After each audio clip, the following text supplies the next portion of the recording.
Met my girlfriend at a funeral and fell in love, then overheard her on the phone saying that she only started dating me because her friends dared her to date someone so dumb and ugly. Never thought I'd have to use this old account, but I'm really stuck and need some advice before I potentially nuke what has been so far a good 8-month relationship. I'm likely going to paraphrase or write something similar to what happened because I've spent the whole day trying to remember how it exactly happened and what was said and done from here on out. So for a quick background. My GF, 24F, and I, 27M, have been dating for around 8 months now. I first met her at a funeral of all places. I wasn't close to the deceased, they were a friend's uncle, I was just along to keep him company. My buddy Marcus had been devastated by his uncle's passing. They were extremely close, having spent every summer together fishing at his cabin in Maine. Marcus practically begged me to come with him for moral support, and I couldn't say no to a friend in need. The funeral was held at one of those old churches, all stained glass and polished wood. The day was gloomy. I stood by Marcus during the service, offering a shoulder when he needed it, but during the reception afterward, he was surrounded by family members sharing memories, and I stepped back to give them space. In any case, I wasn't particularly sad looking at the reception. I was talking with one of Marcus's family friends in the corner of the hall, an older gentleman who had known the uncle for decades and was sharing some surprisingly funny stories about their youth. I found myself smiling, which she, my soon-to-be girlfriend, noticed from across the room. She approached with a glass of something amber-colored that I'm pretty sure wasn't just apple juice, given the reception had an open bar. Her hair was pulled back in a tasteful updo, and she wore a simple black dress that somehow managed to look both appropriate for a funeral and stunning at the same time. She made a pretty morbid joke asking if I put him in the casket. "You're smiling a bit too much for a funeral," she said with a raised eyebrow. "Planning your next victim, or did you already accomplish your mission with the guy in the box?" It was so blunt I just sort of snort/laughed and nearly choked on my drink.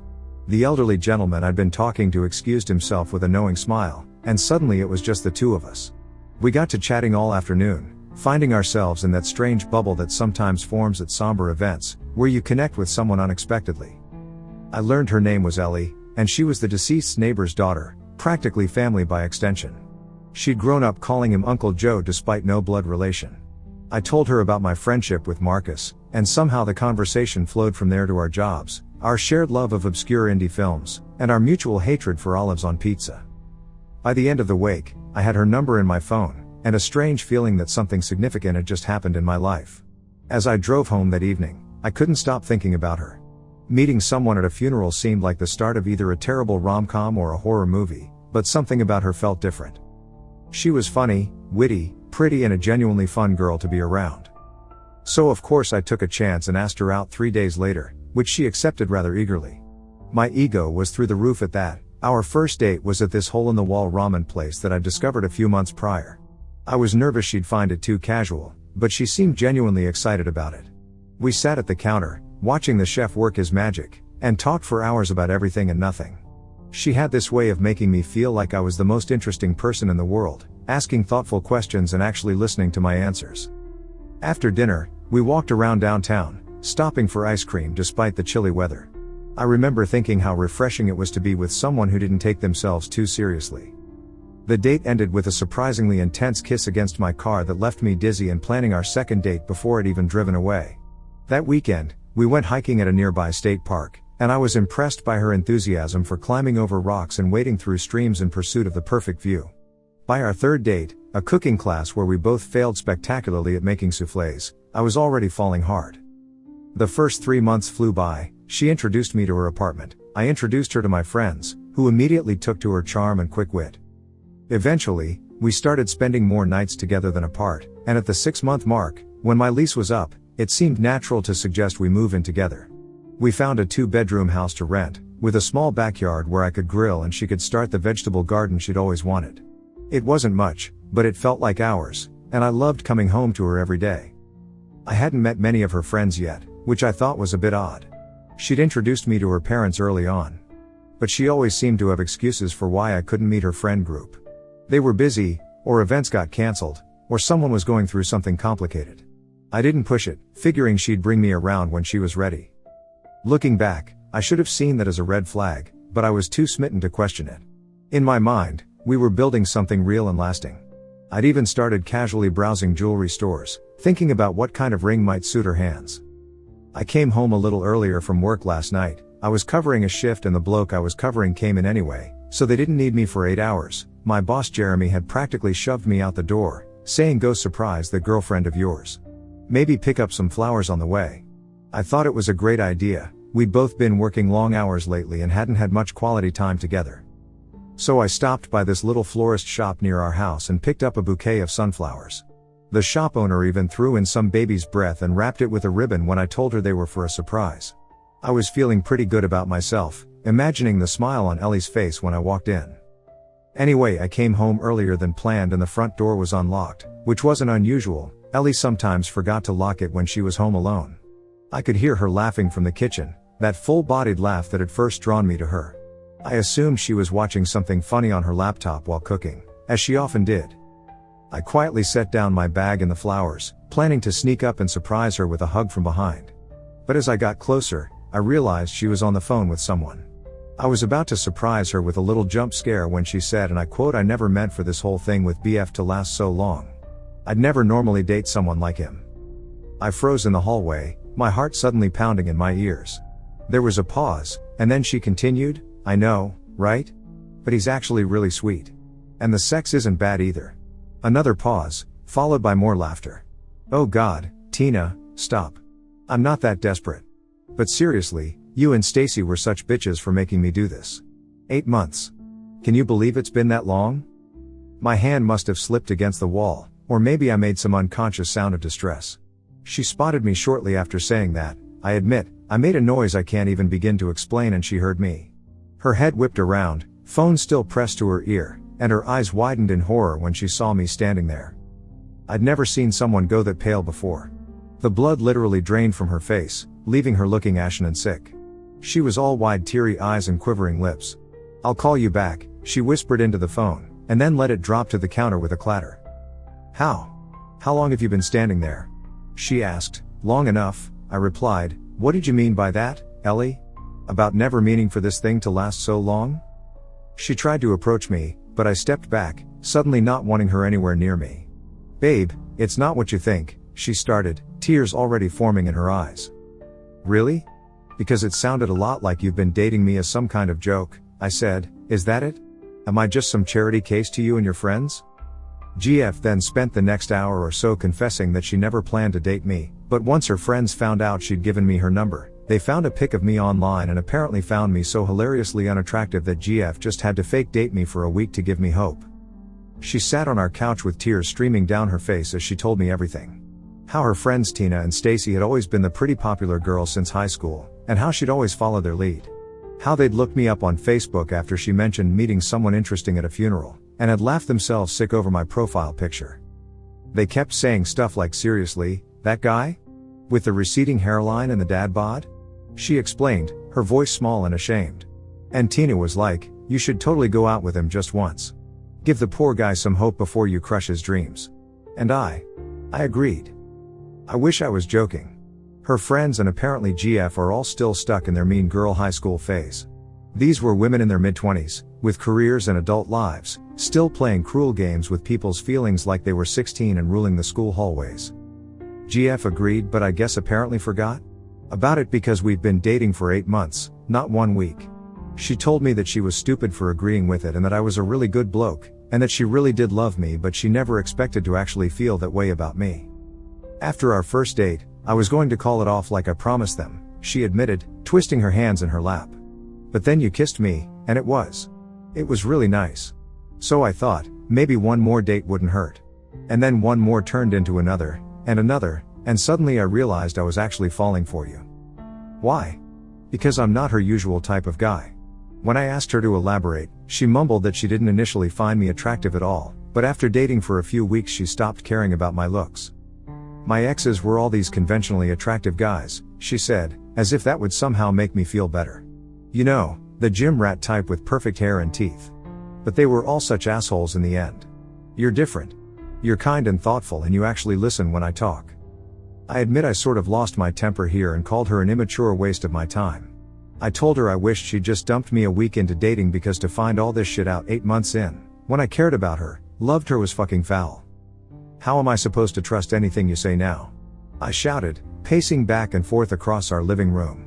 Was any of it real? Or am I just the safe, boring option you settled for because your hot exes treated you like garbage? She flinched at my words, more tears spilling down her cheeks. It is real, she insisted, getting up to try and reach for me. I love you. I love our life together. Please, you have to believe me. But I couldn't. In that moment, all I could see was her laughing with her friends at my expense, describing me as some sort of charity case she'd taken on. All those times she'd conveniently had excuses for why I couldn't meet her friends suddenly made perfect sense. She'd been embarrassed by me all along. I need to get out of here, I said finally, heading to our bedroom to grab some clothes. I can't even look at you right now. She followed me, pleading and crying, but I tuned her out. I threw some clothes into a duffel bag, grabbed my laptop and phone charger, and headed for the door. Where are you going? She asked, her voice breaking. Does it matter? I shot back, but then sighed. My mom's. I need space to think. As I was opening the front door, my eyes fell on the bouquet of sunflowers I'd brought home. Such a stupid, optimistic gesture from a man who had no idea his entire relationship was built on a cruel joke. I'm staying with my mom at the moment because I need space to think and vent. My mom has always been my rock, the person I turn to when everything goes sideways. She opened the door, took one look at my face, and simply said, "Oh, honey," before pulling me into a hug. I hadn't realized how badly I needed that until I found myself fighting back tears in her arms. She didn't push for details right away, just set me up in my old bedroom, brought me a sandwich and some tea, and sat with me while I picked at the food. Eventually, I told her everything. She listened without interrupting, her expression growing increasingly appalled as the story unfolded. What should I do, Mom?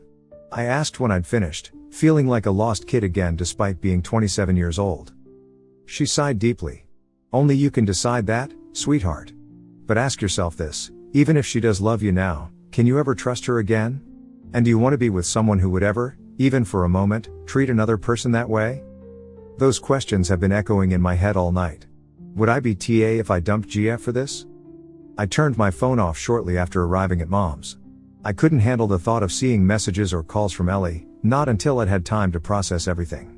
Mom respected my need for space, occasionally checking in but mostly leaving me to my thoughts. Tonight, I sat out on my mom's back porch, staring at the stars and trying to make sense of everything. I keep replaying moments from our relationship in my head, wondering if they were real or just part of her extended pity date.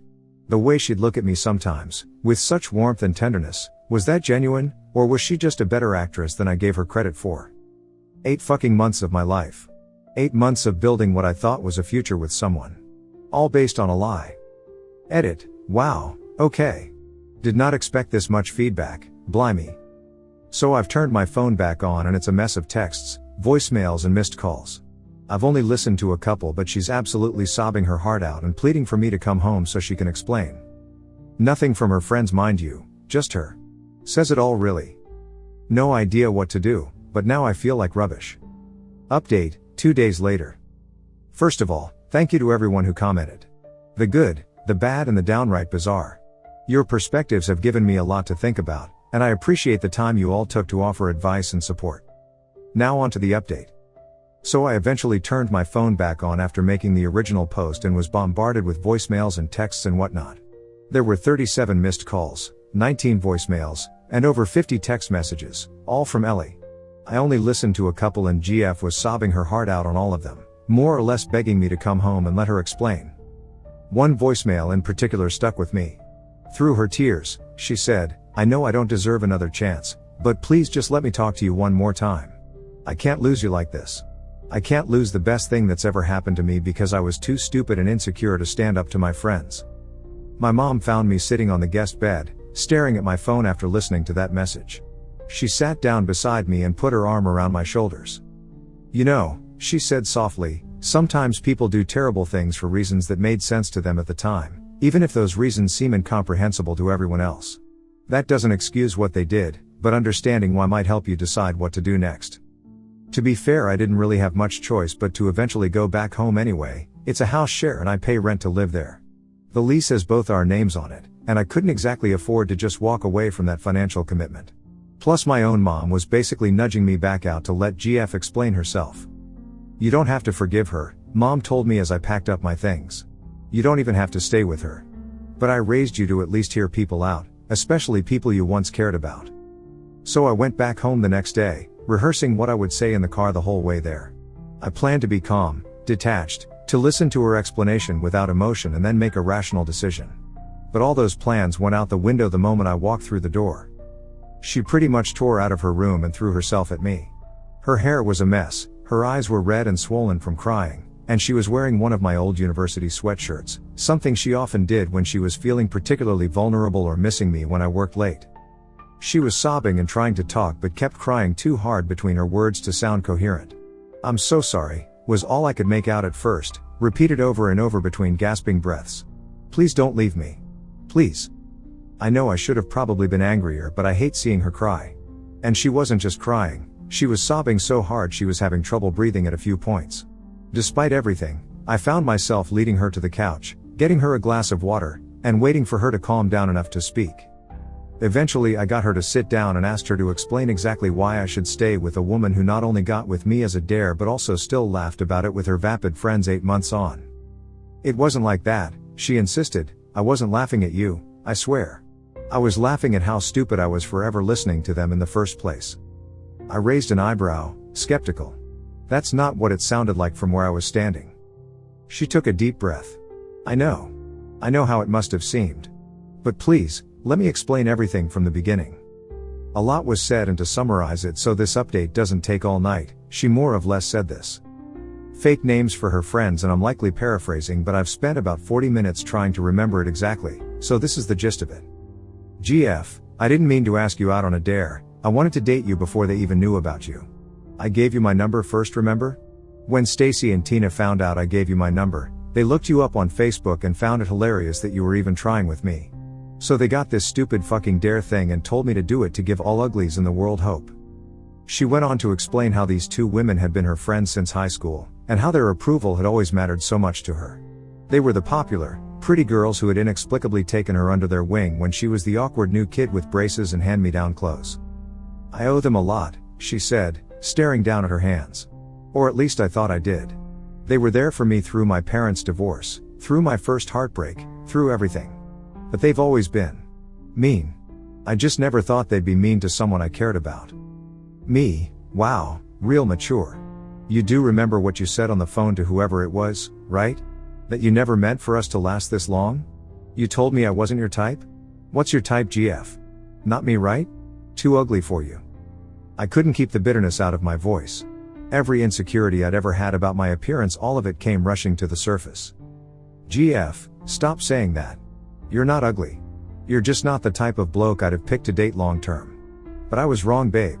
Look at us, we've lasted nearly 9 months. I love you so much, I really do. How can I prove it to you? How?" She reached for my hands, but I pulled them away. Her face fell, but she continued. "Before you, I always went for guys who treated me like garbage but looked good on Instagram," she admitted. "Guys Tina and Stacy approved of.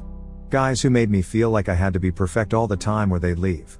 You're the first person who's ever made me feel like I could just be myself." Me, I don't know, GF. I love you too. But all I can think about is you laughing about me behind my back to them. How can I trust you anymore?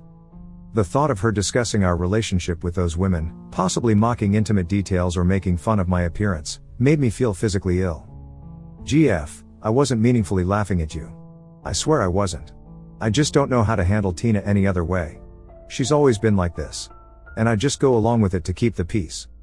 She explained that Tina in particular had a way of turning on people who disagreed with her, and how she'd seen friendships and relationships destroyed when someone fell out of favor with her. "It's not an excuse," she said quickly, seeing my expression. "I know it's not. I should have stood up to her ages ago. I should have told her to go to hell the moment she said those things about you. But I was a coward." Me, so you'd rather keep the peace than stand up for me?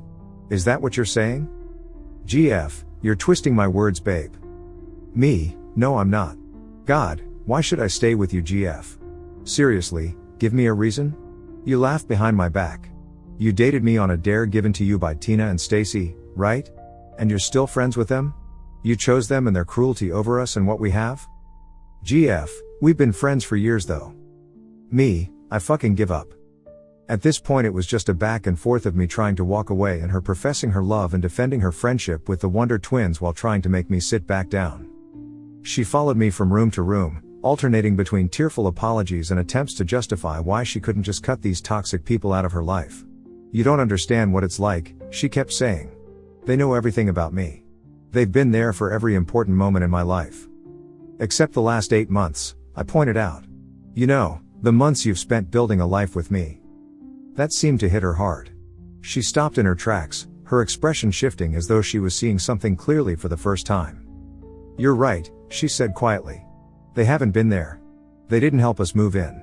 They didn't bring soup when I had the flu last month. They don't even know about how you surprise me with coffee in bed on Sundays, or how we have that silly dance competition while we're cooking dinner." For a moment, I felt a flicker of hope that maybe she was finally getting it. But then she circled right back to making excuses for their behavior and hers, and that flicker died. "I don't know, guys. I'm back home, she's constantly trying to have another talk. I'm tired. I don't know what to do. I don't know what to say. Every time I look at her, I see both the woman I fell in love with and the woman who let her friends mock me for sport. I see her genuine remorse, but I also see her inability to completely cut ties with people who clearly bring out the worst in her. Part of me wants to believe that she really did fall for me despite her initial shallow judgment. That what we built over these 8 months was real and meaningful. But another part of me doesn't know if I can ever fully trust her again, or if I'll always be wondering if she's secretly embarrassed to be with me. Advice would be wonderful, because I'm very tempted to just pack it in.